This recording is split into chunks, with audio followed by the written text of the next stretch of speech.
Hey everyone! Today I want to share my personal journey with you. How I transitioned from my regular 9 to 5 to selling real estate full time. It's been a wild ride and I've learned so much along the way. The first thing, I studied while working a full-time job. I didn't just wake up one day and say, I think I want to sell real estate full time.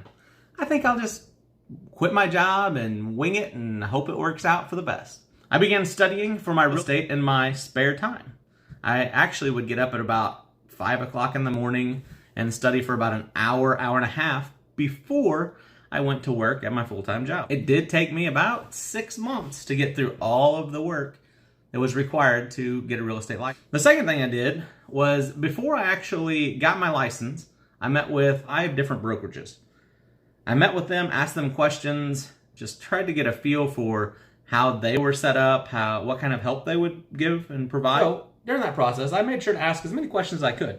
Some of the questions I asked were, what kind of training do you offer? How much help do you provide for new agents while they're still learning the process? Most agencies, or most brokerages, had a lot of information as far as that goes, but there was one that did set itself apart for the one that I chose to go with at the beginning.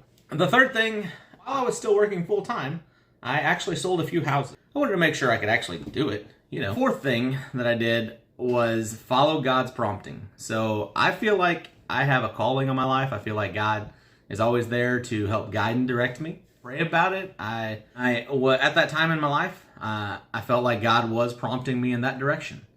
So I went ahead and made the leap, trusted God. I've had to trust God the entire time. If I didn't trust God, then I don't know where I would be today.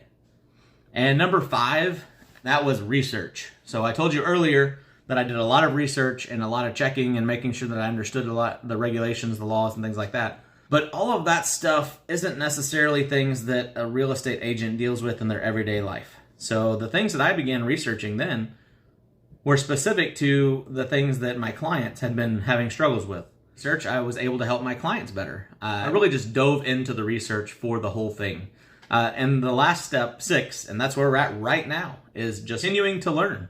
If I don't continue to learn, if I don't continue following after the things that I need to do and getting better, today's age, we are in a wild market. We have Realtor.com, we have ChatGPT, we have lots of other AI type of things. And if I'm not keeping up with those things, then am I really being the agent that I need to be? So I'm continuing to learn that process and get better as I go. So if you're thinking about a career in real estate, if that's something that's been on your mind, hey, I'd love to connect with you. I'd love to talk you through that process. I would love to just walk you through my journey. And remember, in the world of real estate, your superpower is knowledge. Stay informed, stay empowered, and I'll see you in the next video. Click that subscribe button. Thanks.